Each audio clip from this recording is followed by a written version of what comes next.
तो चलिए हम लोग अब आते हैं आगे के सवाल पे। 7 लेक्चर इसका हो चुका है ना, ये 8वां है और ये सेट नंबर 4 है, सवाल नंबर 55 है। इसमें 54 नंबर सवाल से है चौथा सेट में, तो 54 नंबर सवाल पिछले वीडियो में बता दिया गया था। ये सेट आपको कहाँ से मिलेगा? कुरुक्षेत्रा मैथमेटिक्स टेलीग्राम का चैनल है, वहाँ से भी मिलेगा, या तो इस वीडियो के डिस्क्रिप्शन में आप देखिएगा, वहाँ से टेलीग्राम का आपको लिंक मिल जाएगा और फिर वहाँ से आप लोग जा सकते हैं। तो 55 नंबर सवाल क्या है, एक बार रफली हम लोग सवाल समझ लेते हैं। कहता है कि त्रिभुज ABC एक समबाहु त्रिभुज है। एक बार सवाल समझ लीजिए, समबाहु त्रिभुज है और वो इस त्रिभुज के अंतः स्थित कोई भी बिंदु है, कहीं पे भी हो सकता है O, और इसकी लेंथ दिया हुआ है AO की 3, BO की 4 और CO की 5, और इस त्रिभुज ABC का एरिया पूछा गया है। ठीक है, त्रिभुज ABC का आपको एरिया बताना है क्या होगा। तो देखिए, अगर ये माध्यिका होती, अगर माध्यिकाओं की लेंथ अगर 3, 4, 5 दी होती, तब तो हम लोग जानते हैं कि आप क्षेत्रफल निकाल के 4/3 गुना कर दीजिए तो आंसर हो जाएगा, लेकिन ये माध्यिका नहीं है, तो इसको बनाना इतना आसान नहीं होगा। आपको इसको बनाने के लिए पता है कितना करना होगा? आपको एक बार त्रिभुज का क्षेत्रफल निकालना पड़ेगा, समबाहु त्रिभुज का क्षेत्रफल √3/4 इंटू भुजा का स्क्वायर, 3 को मान के भुजा का स्क्वायर। फिर एक बार समबाहु त्रिभुज का क्षेत्रफल निकालना पड़ेगा भुजा 4 का स्क्वायर, यानी इसको भुजा मानकर, और फिर एक बार निकालना पड़ेगा √3/4 इंटू भुजा 5 का स्क्वायर मानकर, है ना, और फिर इसको जोड़ना पड़ेगा। इतना ही नहीं, फिर आपको एक विषमबाहु त्रिभुज का क्षेत्रफल निकालना पड़ेगा, 3 विषमबाहु त्रिभुज का क्षेत्रफल, और तीनों सेम होगा, जिसकी भुजाएं 3, 4, 5 होगी। जैसे यहाँ पे समकोण त्रिभुज है ये, तो 1/2 गुने आधार 3 हो जाएगा, तो ऊंचाई 4, और ऐसा 3 समबाहु त्रिभुज ने ये विषमबाहु त्रिभुज का क्षेत्रफल निकालना पड़ेगा। अगर ये समकोण त्रिभुज ना होता तो हम लोग पाइथागोरस पर में ये हीरोन सूत्र से निकाल लेते 3 विषमबाहु त्रिभुज का क्षेत्रफल, और सबको जोड़ने के बाद इसको 2 से भागा देना होता, तब इस त्रिभुज का क्षेत्रफल निकलता। तो ये सब चीज़ आया कहाँ से, इसको जानने के लिए वीडियो के अंत तक आपको रहना होगा, है ना। तो एक बार देखिए ये चीज़ कहाँ से आया, और जानना बहुत मज़ेदार होगा। ठीक है, तो उम्मीद करते हैं कि आप लोग पूरा वीडियो को देखिएगा, और अच्छा लगे तो लाइक भी करिएगा, शेयर भी करिएगा, है ना। तो चलिए हम लोग एक बार प्रूफ करते हैं इस चीज़ को, कहाँ से आया ये सब चीज़। थोड़ा सा बड़ा पिक्चर बनाना है, इस वजह से आप लोग गौर से एक बार देखिएगा।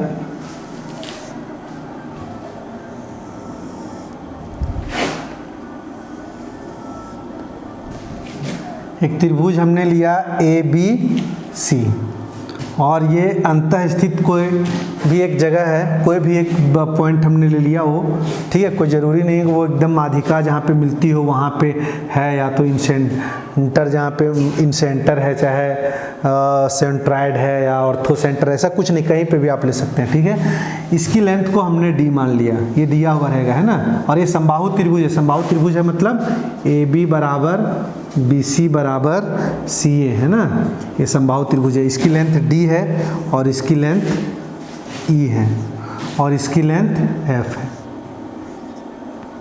क्लियर है आपको? उम्मीद करते हैं क्लियर होगा। ये लाइन सीधी होनी चाहिए, ठीक है, सीधी है, थोड़ा भावनाओं को समझेंगे।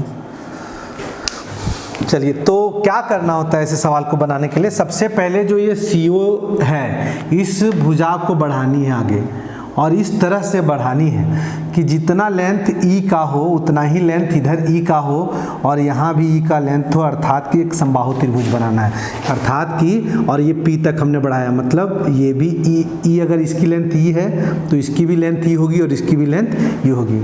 ठीक है, हम लोग जानते हैं समबाहु त्रिभुज के सभी कोण 60-60 डिग्री के होते हैं, तो ये हमने अगर थीटा ले लिया तो ये तुरंत आप कहेंगे कि 60 डिग्री माइनस थीटा हो गया। क्यों हो गया भाई? क्योंकि PBO ये समबाहु त्रिभुज था, तो इधर थीटा, तो इधर 60 डिग्री माइनस थीटा।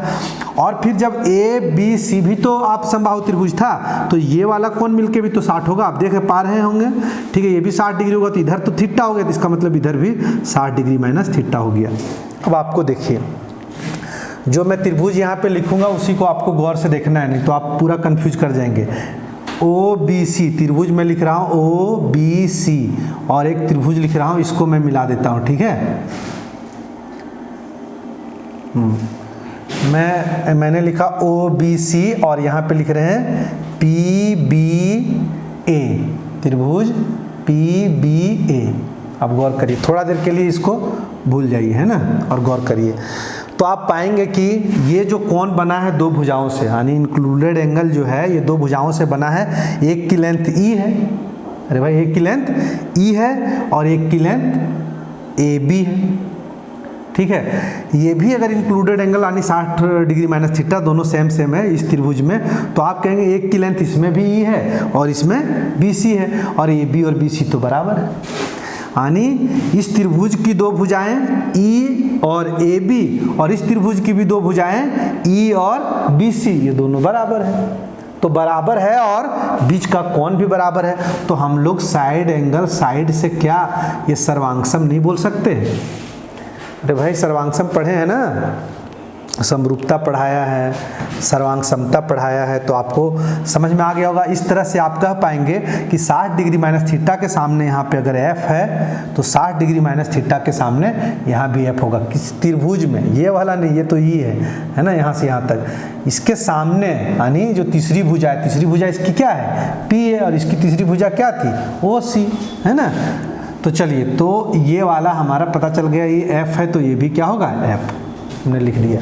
चलिए इसको, अच्छा एक बात तो ये, अगर हर तरह से बराबर है सर्वांगसम, मतलब कि अगर पी ए बी का इसका क्षेत्रफल अगर x होगा, x यूनिट का स्क्वायर, तो आप कहेंगे कि इसका भी क्षेत्रफल x यूनिट का स्क्वायर होगा। तो चलिए हमने इसको यहाँ पे बड़ा में x लिख दिया और इसमें भी x लिख लिया, और थोड़ा सा इसको हमने ऐसे भी कलर कर दिया ताकि आपको समझ में आवे किसके साथ किसको हमने बराबर किया है, ठीक है। चलिए इसका और इसका ये बराबर है, आप लोग ध्यान से देखते जाइएगा। अभी क्या हुआ ना कि हम लोग इधर से खींचे तो एंटी क्लॉकवाइज इस त्रिभुज को देखे, है ना।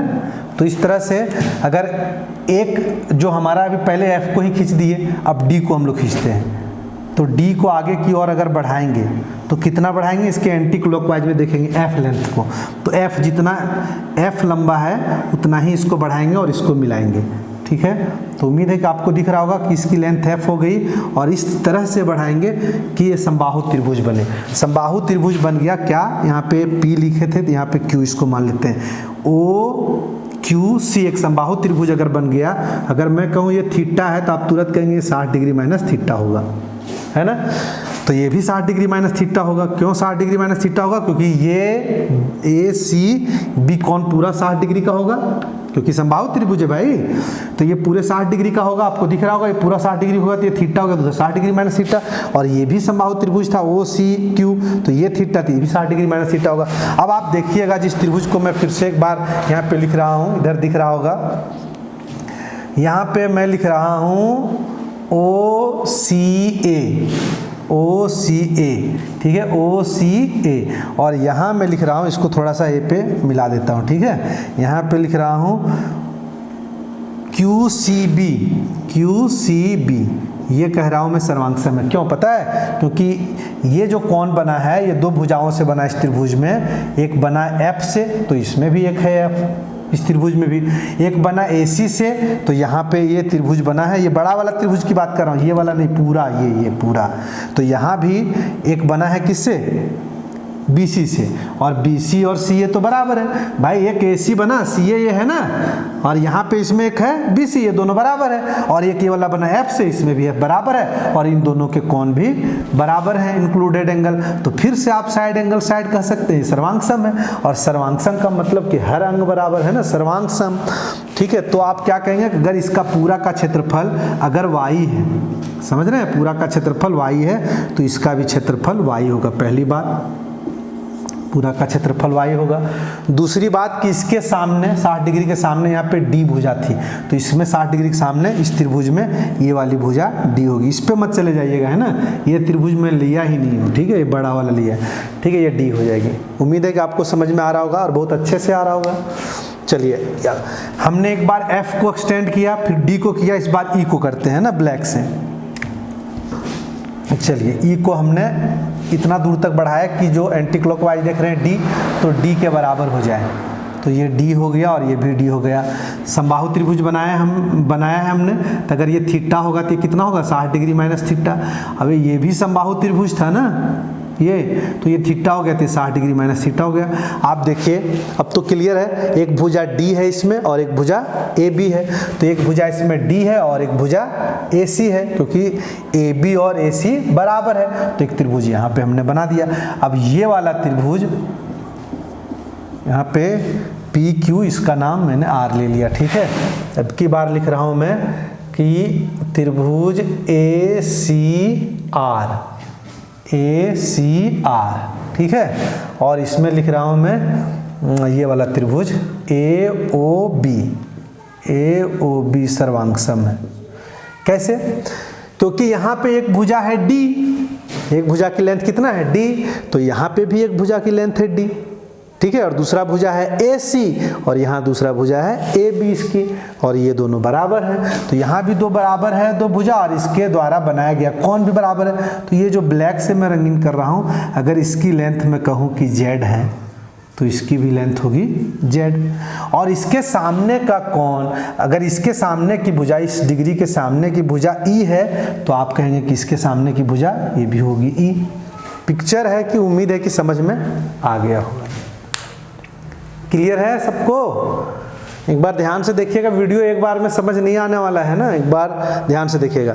अब हमको निकालना है त्रिभुज ए बी सी का क्षेत्रफल। तो इसके एरिया में कितना क्षेत्रफल आया देखिए, एक टोटल ये रेड वाला x, ठीक है, और एक है ब्लू वाला y, और एक है ब्लैक वाला z। मतलब x plus Y plus Z ही हमारा है एरिया का क्षेत्रफल, त्रिभुज ए बी सी का एरिया ना, यही है।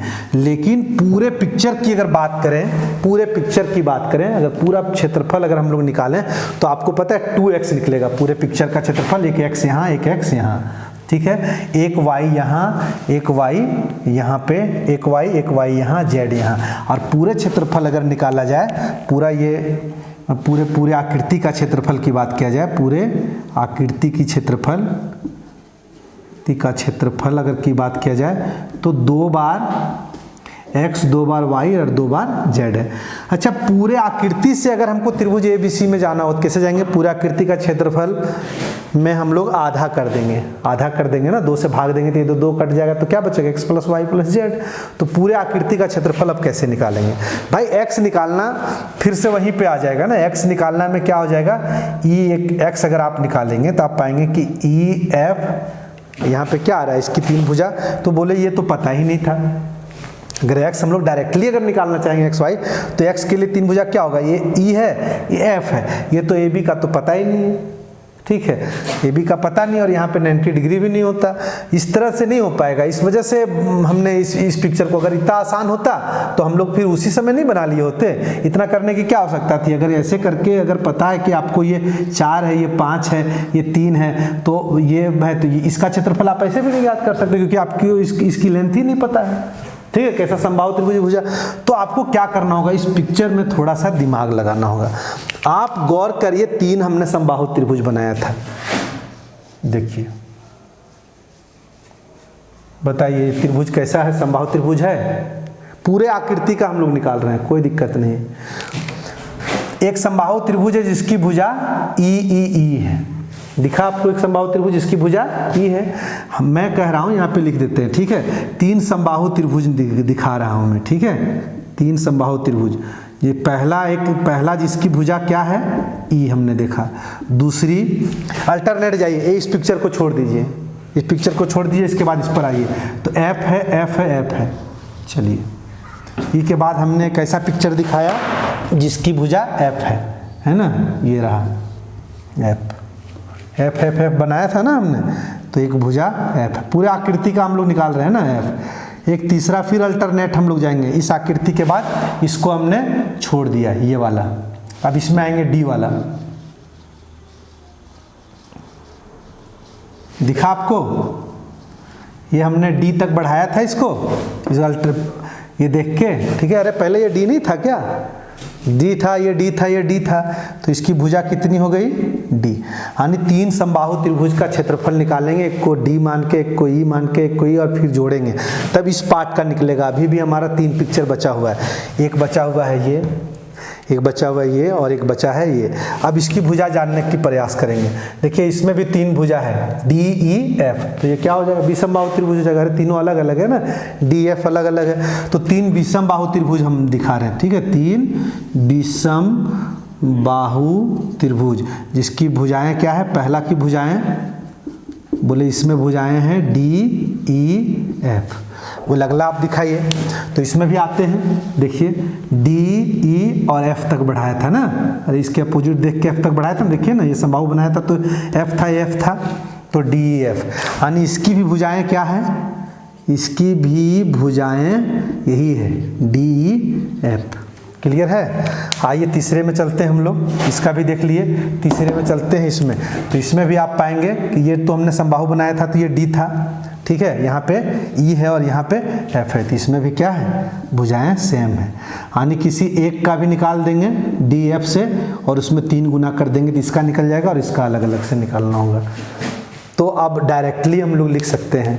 उम्मीद है कि आपको समझ में आ गया होगा, ठीक है, कि मैं क्या कहना चाह रहा हूँ। ठीक है, चलिए, तो समकोण त्रिभुज हो तो समकोण त्रिभुज के हिसाब से बनाएंगे विषम बाहु त्रिभुज का क्षेत्रफल, और समकोण नहीं हो तो आपको हीरोन सूत्र लगाना पड़ेगा। लेकिन अगर समकोण हो और तब भी आपने हीरोन सूत्र लगा दिया कोई दिक्कत नहीं, ठीक है, कोई ज़रूरी नहीं कि समकोण त्रिभुज और आप हीरोन सूत्र नहीं लगा सकते, बिल्कुल लगा सकते। इसलिए हम लोग डायरेक्टली अगर लिखना चाहें त्रिभुज ABC का, लेकिन ये अच्छा पूरे पिक्चर में एक बात तो छोड़ ही दिया कि पूरे, अच्छा समझाए तो दिए थे कि पूरे पिक्चर का अगर क्षेत्रफल निकालते हैं तो 2 बार x 2 बार y और 2 बार z निकलता है ना, और फिर उसको 2 से भागा देंगे तब आएगी त्रिभुज ABC का क्षेत्रफल। ठीक है, आप लोग देख लीजिए पूरे तस्वीर का अगर हम लोग निकालते हैं तो ये बात आया है ना, और ये बात में 2 बार x है, 2 बार y है, 2 बार z है। ठीक है, आप लोग 2 बार वीडियो को देखिए, बहुत दिक्कत नहीं होना चाहिए मेरे हिसाब से। तो त्रिभुज ABC का अगर एरिया की बात अगर किया जाए तो अगर हम लोग DF के फॉर्म में अगर लिखना चाहें तो लिखेंगे √3/4 D का स्क्वायर प्लस √3/4 E का स्क्वायर प्लस √3/4 F का स्क्वायर। ये तो हो गया 3 समबाहु त्रिभुज का क्षेत्रफल, और 3 एक ही बार लिख देते हैं चूंकि ये सेम तीनों हैं, और हीरोन सूत्र लगा देते हैं ना, 3 × S minus D S minus E और S माइनस F। ठीक, और पूरे को क्या करना है, आधा कर देना है, इसको करना नहीं भूलेंगे, है ना, ये आधा करना ही होगा क्योंकि 2 बार आ जा रहा है। ठीक, और यहाँ पे S क्या है, D plus E plus F/2। Clear है, उम्मीद है कि समझ में आ गया होगा। अब आते हैं सवाल पे, कहाँ से आया, सारा चीज़ बता दिया गया आप लोगों को।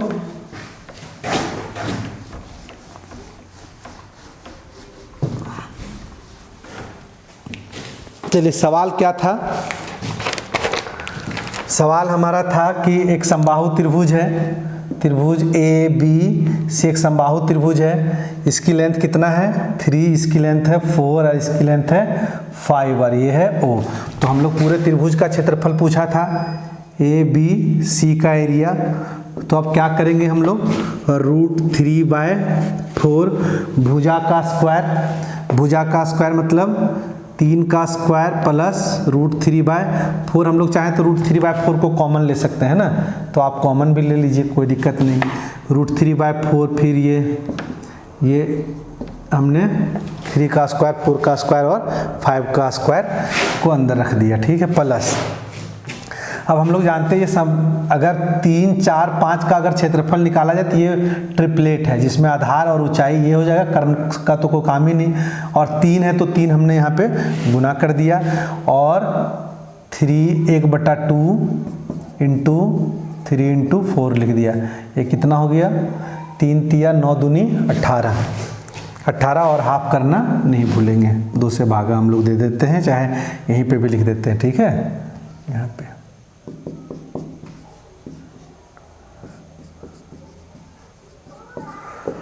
चलिए इसको हम लोग हल करते हैं। 1/2 है, यहाँ पे √3/4, अच्छा 1/2 को अगर अंदर करेंगे तो 1/8 यहाँ पे हो जाएगा, और यहाँ पे 3 × 9 4 × 16 और ये 25, 25 25 ये 50 हो जाएगा, तो हमने 50 लिख दिया, प्लस ये 3 दूनी 6 दूनी 18 और 2 इसके साथ है, 2 अंदर कर रहे थे ना, तो 2 भाग जाएगा तो ये 9 बचेगा, तो हमने 9 लिख दिया। और यहाँ पे अगर 2 से काटेंगे तो ये 25 हो जाएगा, और ये कितना हो जाएगा 4, यानी 25√3, ठीक है, और 9 चक्का 36 बटे, चाहे ऐसे ही रहने दीजिए, क्या दिक्कत है, बटे 4 जैसा ऑप्शन में दिया है, इतना सेंटीमीटर का स्क्वायर, 25/4√3 + 9 सेंटीमीटर का स्क्वायर इसका सही उत्तर होगा। उम्मीद है कि आपको समझ में आ गया होगा। देखो कितना टाइम हुआ, हाँ, चलो एक सवाल और लेते हैं, मज़ेदार सवाल है, ठीक है। इस सवाल को बनाने के 2 तरीके हैं, लेकिन हम MPG से बनाएंगे ताकि आसान आपको लगे। अगर आप पढ़े हैं तब, नहीं पढ़े हैं तो फिर आपको पढ़ना होगा, और नहीं तो देखेंगे एक दिन MPG यानी मास पॉइंट ज्योमेट्री, यानी इसका भी एक वीडियो बना के डाल देंगे। पहले सवाल देखते हैं क्या सवाल है। 56 नंबर, एक त्रिभुज है ABC, एक त्रिभुज दिया है ABC, और कहा है कि ये पूरे का क्षेत्रफल क्या होगा, जबकि कहा है कि BOD, ठीक है, एक 2 लाइन हमने मिलाया, ठीक है, ये D है, ये E है, और ये 5, ये 8 और ये 10। देखिए क्या क्या क्या कहा गया है यहाँ पे, वो है, ठीक है, कहता है यदि त्रिभुज BOD यानी BOD का क्षेत्रफल, और फिर है BOC का क्षेत्रफल और COE का क्षेत्रफल क्रमशः 5, 10, 8 सेंटीमीटर का स्क्वायर है, तो पूरे त्रिभुज का क्षेत्रफल ज्ञात करें। देखिए भाई, ये सेंटर जो बन रहा है ये कोई माध्यिका नहीं खींचा गया है, ठीक है, बस ऐसे ही डाल दिया गया है। क्षेत्रफल सबका अलग अलग है, आपको बताना है पूरे त्रिभुज का क्षेत्रफल। तो इसको बना सकते हैं आप, बहुत तरीके से आप बना सकते हैं, लेकिन उस तरह से नहीं, हम MPG के थ्रू से बना रहे हैं, ठीक है, और कभी वैसा वक्त मिला तो और भी तरीके से बता दिया जाएगा। चलिए, आपको एक चीज़ पता होगा कि अगर किसी त्रिभुज के अंदर अगर 2 त्रिभुज बना दिया गया, ठीक है, तो दोनों का शीर्ष एक ही जगह पे है और आधार दोनों को एक ही लाइन पे है, तो दोनों का क्षेत्रफल का अनुपात वही होगा जो उसके आधार का अनुपात होगा, या तो हम कह सकते हैं आधार का अनुपात वही होगा जो क्षेत्रफल का अनुपात होगा। अगर इसका क्षेत्रफल 5 है, इसका क्षेत्रफल 10 है, तो इसका भी रेशियो क्या होगा, अरे यहाँ से यहाँ तक का रेशियो 5:10 होगा, है ना, क्योंकि हम लोग जानते हैं दोनों की ऊंचाई सेम है। अरे जैसे 1/2 अगर इसकी आधार ये है और इसकी आधार B है मान लीजिए, और दोनों की ऊंचाई सेम है H और H, तो ये अनुपात में क्या होगा, ये दोनों कट जाएगा H, तो ये यही रह जाएगा क्षेत्रफल भी, ठीक है। तो चलिए, इस तरह से हम लोग क्या करेंगे, थोड़ा सा समझाने के लिए हम लोग बताते हैं कि एक त्रिभुज आपको दिख रहा होगा C, एक शीर्ष दिख रहा होगा C, तो ये एक लाइन से बनी 2 त्रिभुज नजर आ रही होगी, आराम से समझा के बता रहे, ठीक है, दिख रही है। एक त्रिभुज है ये वाली जिसकी 8 क्षेत्रफल है, और एक त्रिभुज 10 क्षेत्रफल है, और दोनों के एक ही लाइन पे दोनों है, और दोनों का शीर्ष दोनों सेम है। तो बताइए आप BO और OC का एक लाइन है, तो क्या है, एक लेंथ का अनुपात अगर हम लोग बात किया जाए तो इन दोनों का अनुपात क्या होगा, तो भाई 10 और 8 का जो अनुपात होगा, 10 और 8 का अनुपात क्या होगा, 5:4, यानी इस लाइन का अनुपात हो गया 5:4। अभी इधर से देख रहे हैं, ठीक है। एक लाइन और भी है ऐसे, देखिए एक लाइन ऐसे है, एक लाइन ऐसे है, और इस अब शीर्ष हम लोग B देख रहे हैं, तो B शीर्ष अगर देख रहे हैं तो आप पाएंगे कि ये एक लाइन है जो DC, इसका शीर्ष अगर BC समझ लें तो DOB और ये OCB दोनों ये त्रिभुज का क्षेत्रफल का अनुपात 5:2 होगा, और सेम आधार है, एक ही लाइन पे आधार है। तो बताइए इस लाइन जो DC है और यहाँ पे O है, इसका अनुपात क्या होगा, बोले 5 और 10 का जो अनुपात होगा, तो आप कहेंगे एक अनुपात 2 होगा। क्लियर है सबको। चलिए अब फ्रेश से एक बार बताया जाए। अब एक लाइन एक बार हमने DC यहाँ पे लिखा, एक लाइन ऐसे हमने लिखा यहाँ पे E। चलिए मास पॉइंट थ्योरम अगर पढ़े हैं, 1 का अनुपात हमने 5:4 बताया था, 5:4, और इधर बताया था 1:2।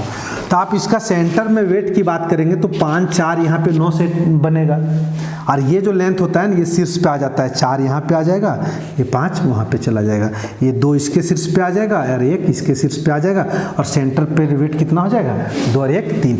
लेकिन भाई सेंटर तो यहाँ से अगर हम लोग देखना स्टार्ट करते हैं तो 5, 4, 9 वेट होता है, और यहाँ से देखना स्टार्ट करते हैं तो 3 वेट होता है। तो 9 होगा कि 3 होगा, तो रेशियो भाई हम लोग ठीक करने के लिए क्या करते हैं, 9 3 का एलसीएम 9 ही होता है, तो 9 बनाया जा सकता है। बोले ये तो 9 ऑलरेडी है, तो 9 इधर कैसे बनाया जा सकता है, ये तो रेशियो है ना भाई, 1:2 रेशियो है, रेशियो में कुछ भी गुना कर सकते हैं, रेशियो वही रहता है। ऐसे 1:2 में हम 8 गुना कर दिए तो ये 8 हुआ और ये 16 हुआ, अभी भी इससे दुगुना है, पहले भी दुगुना था।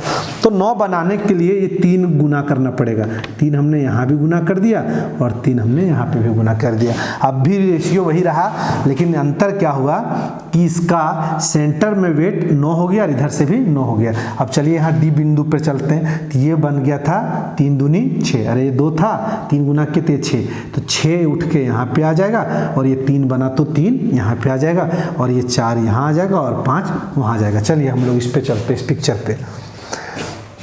ये OC हमारा 6 बना था, तो ये 6 यहाँ पे आ गया।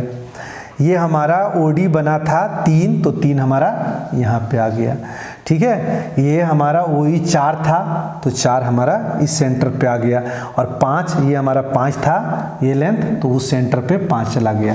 अब बताइए इस लाइन के केंद्र में 6 वेट है, इसका मतलब 4 यहाँ से मिल रहा है तो 2 यहाँ से मिल रहा होगा शीर्ष से, ठीक है।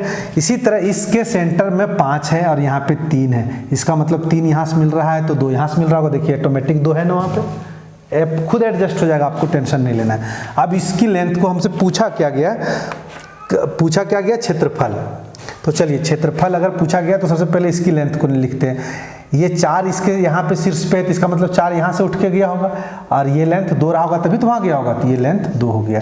इसी तरह से अगर ये 2 है और यहाँ पे 3 है, तो इसका मतलब ये लेंथ 3 होगी तभी तो यहाँ से उठ के गया, और ये लेंथ 2 होगी। अब थोड़े देर के लिए अगर इस लाइन को मिला दें, इस लाइन को मिला दें, तो आप कहेंगे कि सर ये वाला एक ही लाइन पे 2 त्रिभुज है और दोनों का शीर्ष सेम है। अगर ये 4 और 2 है तो इससे जस्ट 2 गुना है, तो क्षेत्रफल इसका 2 गुना कितना होगा, 10। अच्छा अगर आप इधर देखिए तो ये 2 है, इसकी लेंथ 2 है, अरे भाई ये शीर्ष हम O केंद्र को शीर्ष ले रहे हैं, ठीक है, ये इस त्रिभुज में, तो ये वाली 8 है, ठीक है। अरे भाई ये 2 और 3 के अनुपात में है, AE और EC, तो ये 2 है तो ये 3 है, तो 2 होना अगर 8 होता है तो 3 होना कितना होता है, तो 2 होना 8 होता है तो 1 होना 4 होता है, तो ये 12 हो गया। अब बताइए ये टोटल मिलके 22 हो गया, ये 22 टोटल का क्षेत्रफल पूछा है ना, त्रिभुज ABC का एरिया अगर हमसे पूछा गया है तो सबको जोड़ देंगे, ये हो गया 20, 10 30 10 40, 40 और 5 45 सेंटीमीटर का स्क्वायर। उम्मीद है कि समझ में आ रहा होगा।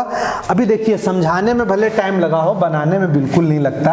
अभी मैं क्लियर कर देता हूँ आपको, है ना, तुरंत। देखिए 1 मिनट में आपको समझा के बता देंगे।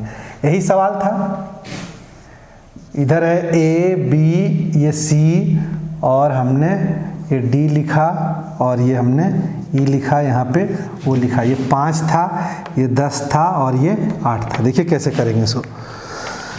जब इसका रेशियो निकाला इस लेंथ की तो इसका रेशियो हो गया 4, ये हो गया 5। इस लाइन में 5 और 10 है, इसका मतलब ये हो गया 1 और ये हो गया 2। टोटल इधर 9 है, इधर भी 9 बनाना होगा क्योंकि इधर 3 है। तो 3 तिया 9, 3 गुना करना पड़ेगा, तो 3 गुना कर दिए तो ये 6 बन गया और 3 गुना कर दिए तो ये 3 बन गया। अब ये 6 उठ के यहाँ आ गया, 2 इसके शीर्ष पे चला गया। अच्छा 3 था ना, 3 इसके शीर्ष पे चला गया, 5 यहाँ चला गया, 4 यहाँ चला गया, ठीक है। अब ये 6 बना, इसका मतलब ये 2 है और 2 है तो इसका लेंथ होगा 2 और ये शीर्ष से उठ के गया तो इसका लेंथ 4। इसी तरह ये 3 है तो इसके शीर्ष पे 2 है, वैसे भी 2 यहाँ पे दिख रहा है, तो ये 2 उठ के यहाँ आ गया और 3 उठ के यहाँ चला गया। अब लाइन जब खींचेंगे तो ये पाएंगे ये इसका डबल है, इसका आधार है ना, तो इसका 5 का इसका क्षेत्रफल डबल होगा, ठीक है। ये यहाँ 2 अगर 8 है तो 3 कितना होगा, अरे 2 अगर 8 है तो 1 4, तो ये हो गया 12, तो ये 12 8 20, 20 10 30, 40 और 5 45। अरे 30 सेकेंड में बन जाएगा सवाल, लेकिन लेकिन बशर्ते आपको प्रैक्टिस करना होगा, इतना आसान नहीं होता कि आप पहली बार बना देंगे, ठीक है। इतना समझाने के बाद और भी तरीके हैं सवाल को बनाने का, ऐसा नहीं है, ठीक है। तो चलिए, उम्मीद है कि आपको अच्छा लगा होगा। तो ये पार्ट 1 वीडियो है, ये थोड़ा लंबा जाएगा, ये सेट है ना, सवाल बहुत मज़ेदार डाला गया है। तो उम्मीद है कि आप लोग बने रहिएगा और वीडियो को ज़्यादा से ज़्यादा शेयर करिए। अगर शेयर करते हैं ज़्यादा तब हम और भी वीडियो इस तरह का बनाएंगे। चलिए, तब तक के लिए धन्यवाद, बाय बाय।